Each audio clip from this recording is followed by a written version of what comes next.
you a true apprentice? Ooh, amen. I'm going to read, last night, I was reading over what Pastor Katie's been teaching about on Sunday, and it's Friday night, and I just kept on reading into chapter 10. I'm going to start at verse 29. I'm going to read out of the Message translation. I like this translation. But I had to look up the word apprentice. You know, we sometimes we think we know what the words mean, but a trainee, a learner, a beginner, a starter, a pupil, a student. Ain't that what we are? Yeah. We're students of Jesus. We're a follower of Jesus. We're a disciple. That's what a disciple is. He learns.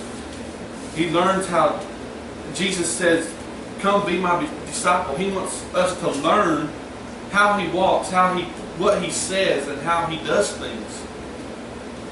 And this morning, I want to read Matthew 10, verse 29. And Pastor might touch on this today. I don't know. I don't know what's going on. But, it says, forget about yourself. And Jesus is saying, what's the price of a pet canary? He's asking the question. Some loose change, right? And God cares what happens to it even more than you do. He pays even greater attention to you down to the last detail, even numbering the hairs on your head. So don't be intimidated by all this bully talk. You're worth more than 1,000,000 canaries. And the verses ahead of this, he's talking about the harvest. And he sends out harvest hands.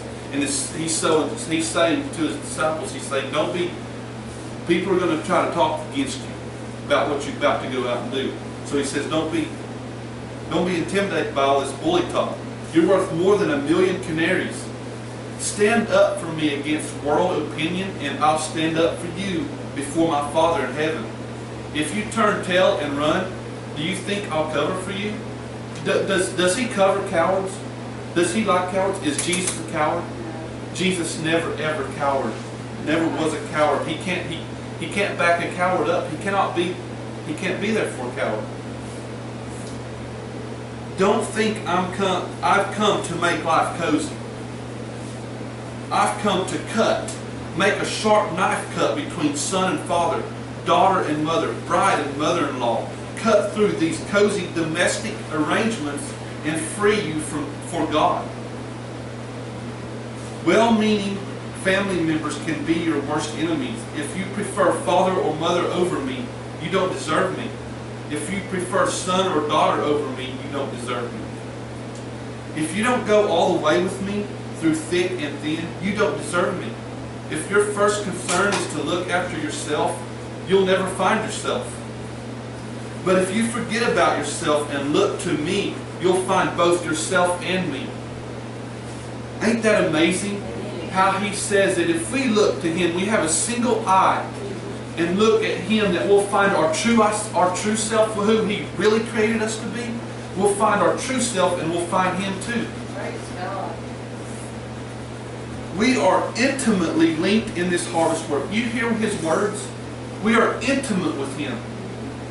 Jesus is saying we're intimately linked to Him in this harvest work. I am not scared to be a man up here and say that I'm intimately linked to Jesus. Amen. I'm not going to be scared to say that. Because you think about an intimate relationship. Sometimes they make you cry. They make you cry by the little things they do for you. It makes you cry. Jesus is the same way to me. His mercy, sometimes I find that His grace and His mercy, I cry about it. It's just overwhelming. Yeah. That's because I'm intimate with Him. Yeah. Amen. Anyone who accepts what you do accepts me. The one who sent you. The one who sent you. Anyone who accepts what I do accepts my Father who sent me. Accepting a messenger of God is as good as being God's messenger. Accepting someone's help is as good as giving someone help. I never thought about that. Sometimes we have to accept help from somebody. or we're going to rob them of being blessed. Yeah. We're going to rob ourselves of getting a blessing from them because they're blessing us with help. But we're also going to rob them from a blessing for someone else helping them. Amen. This is a large work I've called you into, but don't be overwhelmed by it. It's best to start small. Give a cool cup of water to someone who is thirsty, for instance.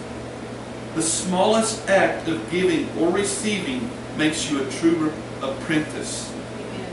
Amen. The smallest act of giving or receiving makes you a true student, a true learner. Yeah. That's right. Do you see his next words in this translation says, you won't lose out on a thing. He does not want us to miss out on anything he has in his kingdom for us. Yeah. We have to learn how to give and how to receive in his kingdom. Because he don't want us to miss out on anything. Amen. Amen. Amen. Let's give to Word. him.